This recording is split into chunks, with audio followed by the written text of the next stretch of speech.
Okay, so this is the fourth of our Fables lesson, which you're about to be taught by a very grumpy teacher who's just recorded this 4 times without the microphone working. Yay! Let's try again, 5th time's the charm.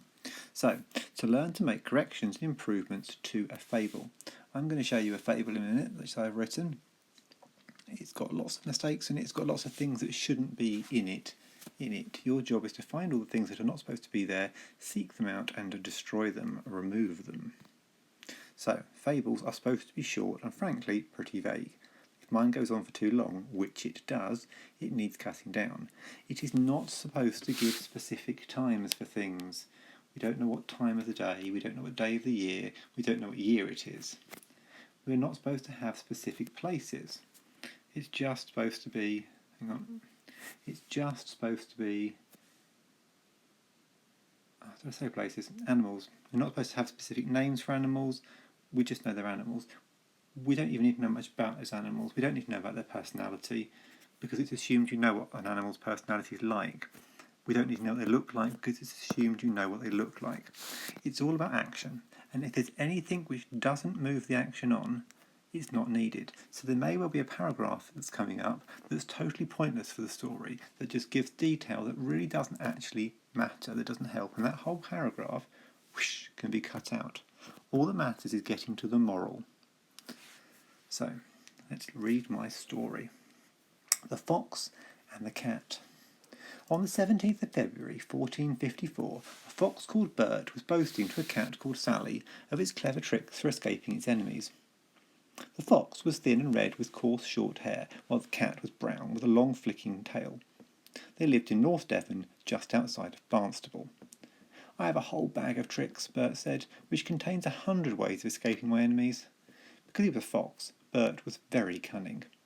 "I have only one," said Sally, the small furry cat, "but I can generally manage with that." The animals sat down to have tea of fish and bread, because they had not eaten since breakfast. They were at the cat's house, because that's where they met every Saturday. It was a nice house, with lots of places to meet their friends. It had a brown roof and thick wooden walls. At 6:32 p.m. they heard the cry of a pack of huge slavering black and brown hounds coming towards them, and Sally immediately scampered up a tall green tree with long spindly branches and emerald green leaves, and hid herself in the boughs. "This is my plan," said the small furry cat. "What are you going to do?" At 6:53 p.m. the fairy red fox thought first one way, then of another, and while he was debating, the massive fierce hounds came nearer and nearer. At last the fox, all confused, was caught up by the hounds and soon captured by the mean, red-coated huntsman. Miss Puss, who had been looking on, said, "Better one safe way than 100 on which you cannot remember." Now, other than my 2 typos there are things that should not be in this story.